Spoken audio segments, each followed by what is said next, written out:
Shabbat Shalom, everybody. Yishai Fleisher here, and I wanted to get out a little Torah broadcast for you on the fly today.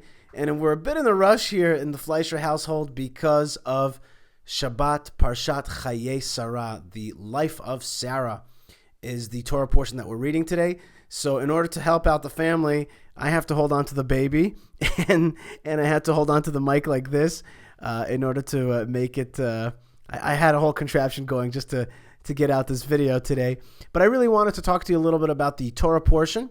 And I want to thank Jack, who's dedicating this Torah talk to his wife Lillian and his sister Sarah. And they are great helpers of the cause. And I want to thank you so much. I want to thank all of you for being part of the story. And if you didn't know, we are broadcasting from the Mount of Olives overlooking the Temple Mount. It's right out the window, right out here. But this Shabbat, I'm not going to be sticking around in beautiful, wondrous, miraculous, and unique and God's abode, Jerusalem. No, we're going actually to Hebron. First thing, I've started a new job there. I am the new international spokesman for the Jewish community of Hebron, which is really great. It's an amazing job and a lot of amazing people to work with. I have had a lot to do with Hebron over my life. I've got married there, and we even have some renovation projects there in Kever Ruth Yishai, the tomb of Jesse and Ruth. Very important to us. And the reason that Hebron matters so much, and the reason we're talking about it today and that we're going there this Shabbat, is because this Torah portion is all about, at least in the beginning part, is about the purchase of the cave of the patriarchs and matriarchs, the Machpelah cave, by Abraham, from the Hittites. And that purchase and the subsequent burial of Sarah in the tomb of the patriarchs in the Machpelah cave is really the beginnings of Jewish rootedness in the land of Israel.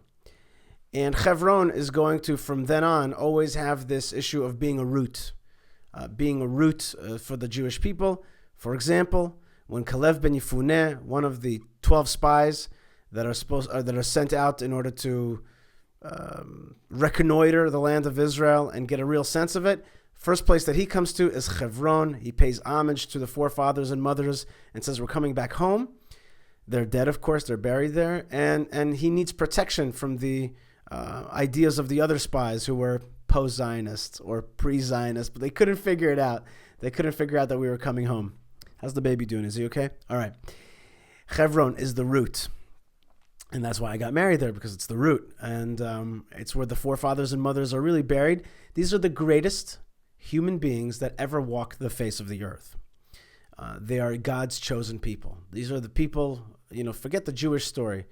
In terms of humanity, it was Abraham who was God's beloved, and he chose his seed after him. That relationship is the relationship that we keep on mirroring to this very day.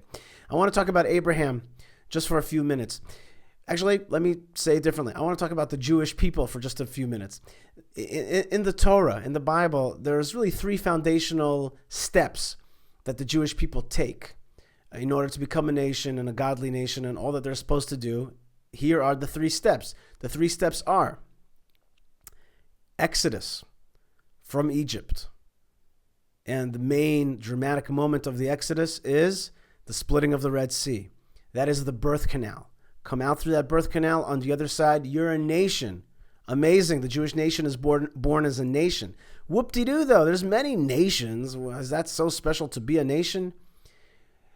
Well, it is important that you're born as a nation, but in order to be a special and holy nation, you have to take the next step, which is stage number 2. Go to Mount Sinai and receive the Torah. Receive the Torah, the Sinaitic experience, if you will. So that's stage number 2, is receiving the Torah in Sinai. And stage number 3 is you're a nation, you have a Torah, you're a special nation with special laws, with God's secrets, but I don't want you to do it anywhere, and I don't want you to keep it safe in some ashram. I want you to take it to the land of Israel and employ and implement that Torah, that nation and that Torah, that nationalist Torah nationalism, both a nation and a Torah. It's got to happen in the playground. You can't play an NBA game just on the street. You got to play it on a court. And the court for the Jewish people, where it all happens, is the land of Israel. So 3 stages: Exodus, through the Red Sea, receiving of the Torah, and finally entering the land of Israel. And I wanted to share with you that it's actually Abraham who goes through these exact 3 steps. Let's say that again. It's Abraham that goes exactly through these 3 steps. He mirrors that pathway in his life. And it's a little esoteric, but it's also very deep. So let's go through it just for a second here.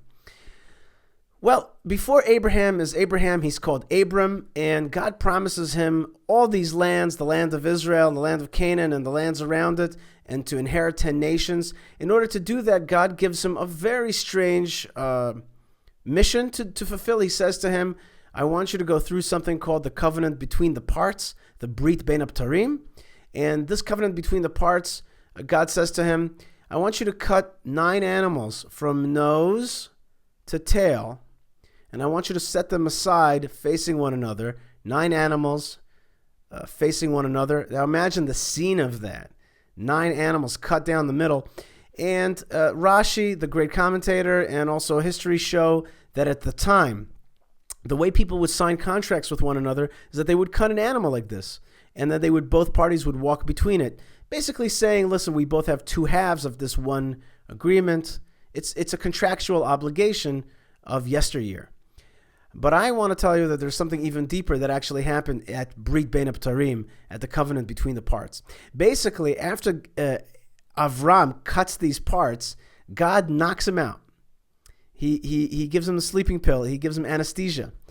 And he shows him a vision. He says to him, you should know your children are going to be slaves for 400 years, and then they're going to come out of that slavery, and they're going to be with wealth. They're going to come out of that slavery, and it's going to be very dramatic. And then as he tells him this painful news that his children are going into exile and slavery, but they're going to come out in the end, through these parts, Abraham sees a vision. Through these 9 animals split into 18 pieces, he sees a pillar of smoke and fire walking through those parts. On the one hand, it's God, the other side of that contractual obligation, walking between those parts.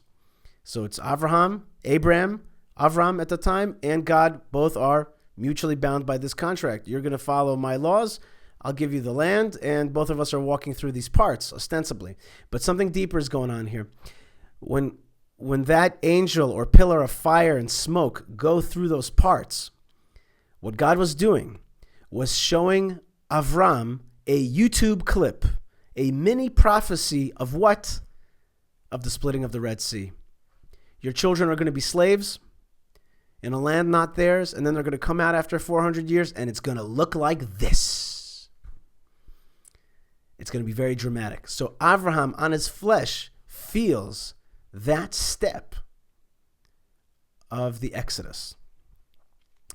He sees the Exodus with his own eyes, the splitting of the Red Sea, that birth as a nation through this mini event. So that's stage number 1. Stage number 2 is receiving the Torah at Sinai. The Jewish people received the Torah at Sinai. Where did Abraham receive the Torah at Sinai? At the binding of Isaac. The Jewish people were commanded to prepare for 3 days before they received the Torah. So too, Avraham now walks for 3 days in preparation until he gets to the Temple Mount with Isaac. And he binds Isaac, and we all know that Isaac survives. Isaac does not die at the binding. Well, that's one narrative. But the Zohar, the mystical doctrine, says something very different. He says, no, Isaac actually died.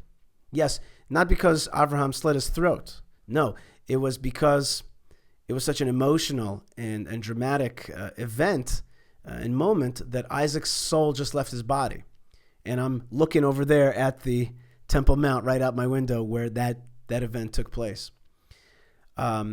So too, just like Isaac's soul left him, when the Jewish people stood at the foot of Mount Sinai, the first 2 commandments they heard directly from God's voice. And every one of those commandments, it was like a nuclear explosion, and their souls left their bodies. And they were blown back 100 miles until God had to bring their bodies back, reassemble them, and put the soul back in. And he did it a second time. And by the first two commandments, which was, I am God and thou shalt not have any other gods before me, after that, the people said to Moses, how about you be an intermediary? We're done being blown to smithereens. We understand the power of God, but we want to hear it directly now from you. So too, Isaac's soul was returned to him, just like at the receiving of the Torah.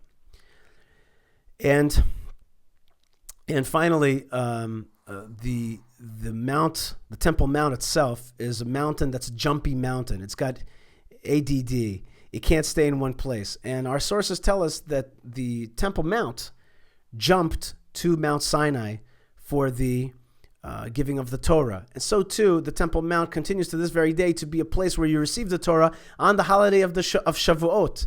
And the Zohar says that Shavuot, the holiday of receiving the Torah, is the holiday of Isaac. And you can understand now, if you're Avraham Avinu, if you're Abraham our father, and you're about to slaughter your son and offer him up as a sacrifice, that's like receiving of the Torah. They saw God's presence. The angels of God, their tears fell into Isaac's eyes, and that's why he became later in his life blinded.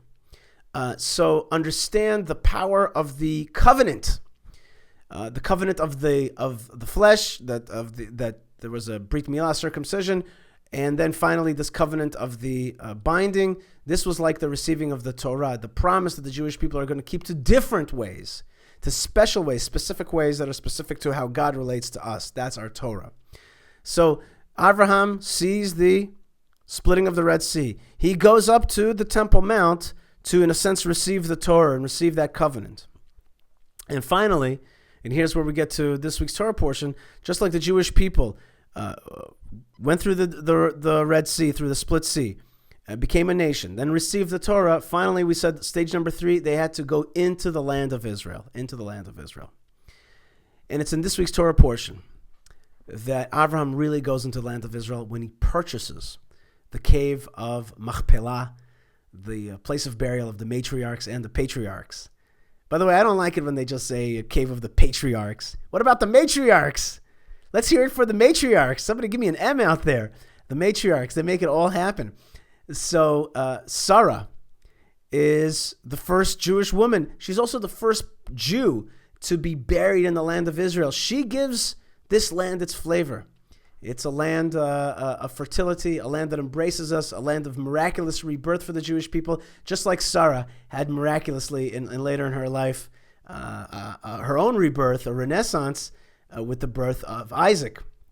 The purchase of the land of Israel in Hebron is the anchoring of the forefathers and mothers in this land to be a signal to us. This is our land. We purchased it fair and square. We have God's promise. We've made wars, but we've even purchased this land. This is our deed to this land.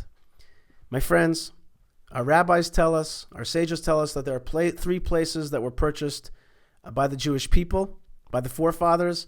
That is, Avram Avinu, Abraham purchased the Machpelah cave.